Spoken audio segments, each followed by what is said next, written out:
Hello, everyone. Uh, my name is Naveed Shaikh, and it's Percona Live online today, and we are going to discuss about the preventive measures to avoid the locking issue in PostgreSQL. So let's start with the slides, and first of all, I'll tell me about myself, and my name is Naveed Sheikh, and I'm a senior PostgreSQL DBA at Percona, and I have around 12 years of experience, 11 years of experience, I can say, in database administration. And I did my bachelor's degree in computer science, and prior to joining Percona, I had worked other PostgreSQL companies like Jetavel Corporation in India and Enterprise DB. And it's my now I'm a proud Perconian, I can say that. So let's start with the points which needs to be remembered to avoid locking problems in day-to-day activity. So first of all, let me give you the main thumb rule, a golden rule for PostgreSQL is when you add a column to a table in production, then never specify a default. And also, I would like to uh, inform as a note here, like as of PostgreSQL 11, adding a column with a default no longer rewrites the table. So the rest of the tips in this post are still valid and still good. And yeah, so for the who are using PostgreSQL prior versions like 9.5, 9.6, 10, then for that, it's very much valid that when you add a column to a table in a production, then never specify a default. And adding a column takes a aggressive lock on a table, which blocks the read and write. So if you add column with a default, PostgreSQL will rewrite the whole table to fill in the default for every row. So which can take hours on large tables and which is very much hectic for any DBA. So in the meantime, all queries will block, so your database will be unavailable. So never do this while adding a column like read and writes block until it is fully rewritten, sorry. So like uh, here you can see the command like alter table items, add a column, last underscore update timestamps default now. So read and write blocks until it is fully rewritten. So never do this.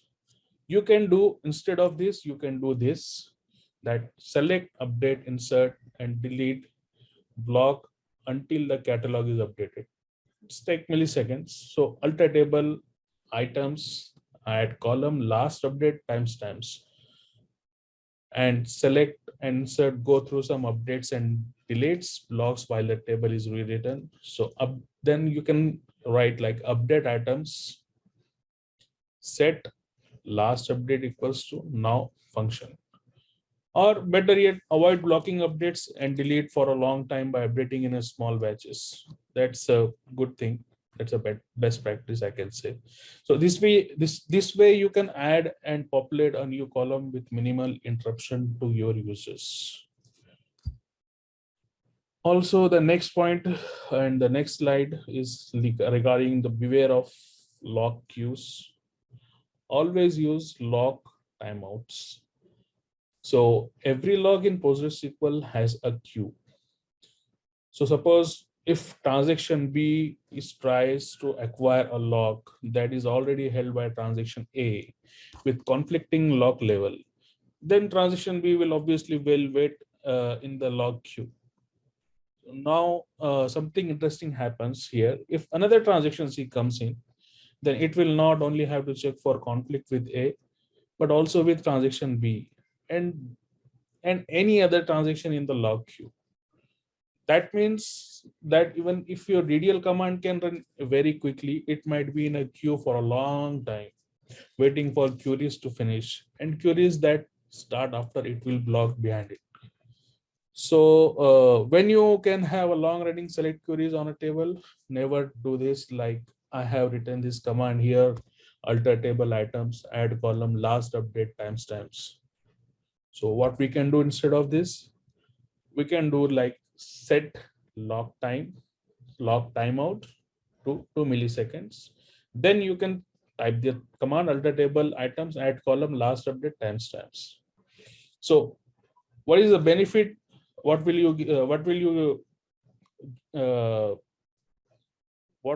you take as an output here is by setting lock timeout, the DDL command will fail if it ends up with waiting for a lock, thus blocking queries for more than 2 seconds.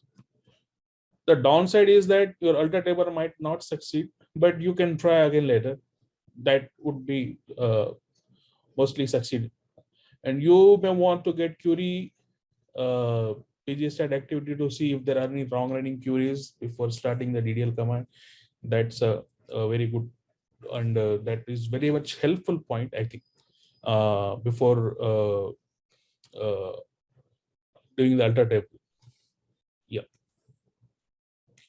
The third point here is create indexes concurrently, which is very much helpful here because it's another golden rule for PostgreSQL in PostgreSQL that always create your index concurrently.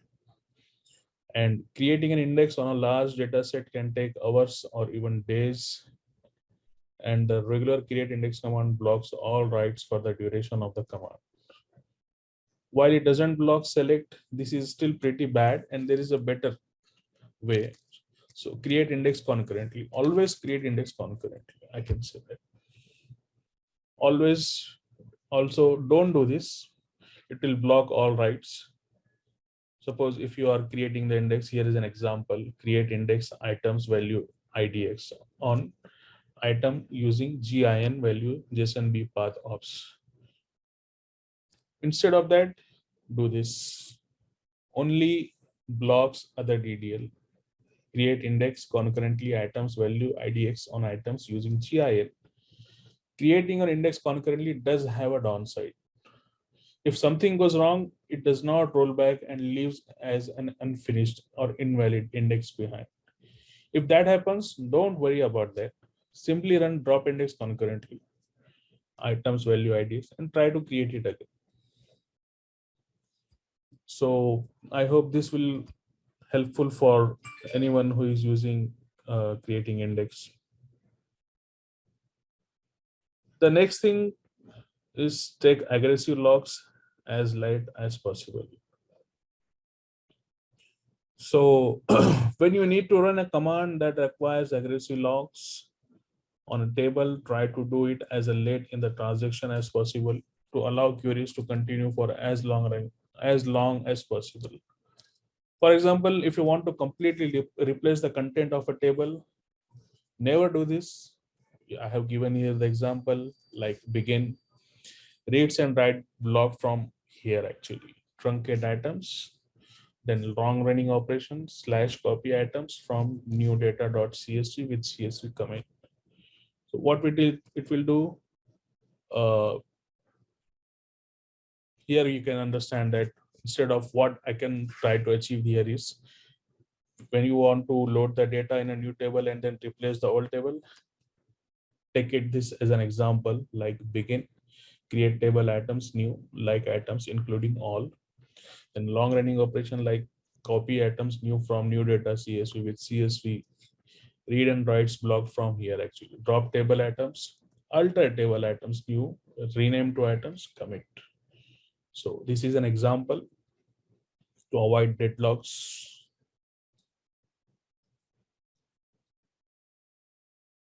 Or to aggressive locks as late as possible. The third point is avoid deadlocks by ordering the commands. So here is an example. So if you are using PostgreSQL for a while, chances you have seen errors like this. Like here, if you can see that there is a error like deadlock detected. And in the detail, you can see that process 13661 rates for share lock on transaction 45942. blocked by process 13483. And process 13483 wait for share lock on transaction 45937, blocked by process 13661. This happens when concurrent transaction takes the same locks in a different order. So here is an example. One transaction issues the following command. This is the command. So concurrent transaction begin update items set counter counter plus one where key equals to hello, grabs looks on hello, update items set counter counter plus one where key equals to world, blocks waiting for world, end. Simultaneously, other transactions might be issuing the same command but in a different order.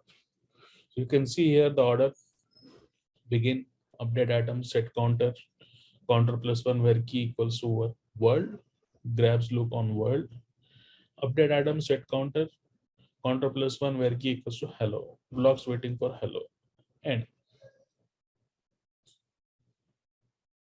So what we have achieved here.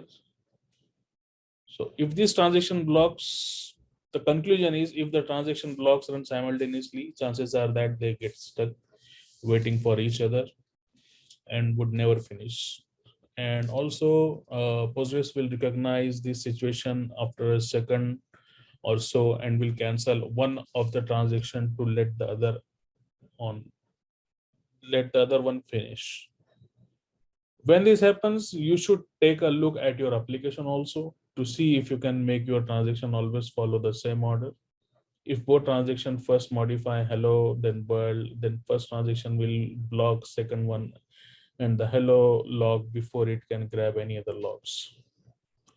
So this is an example of avoid deadlocks by ordering the commands. So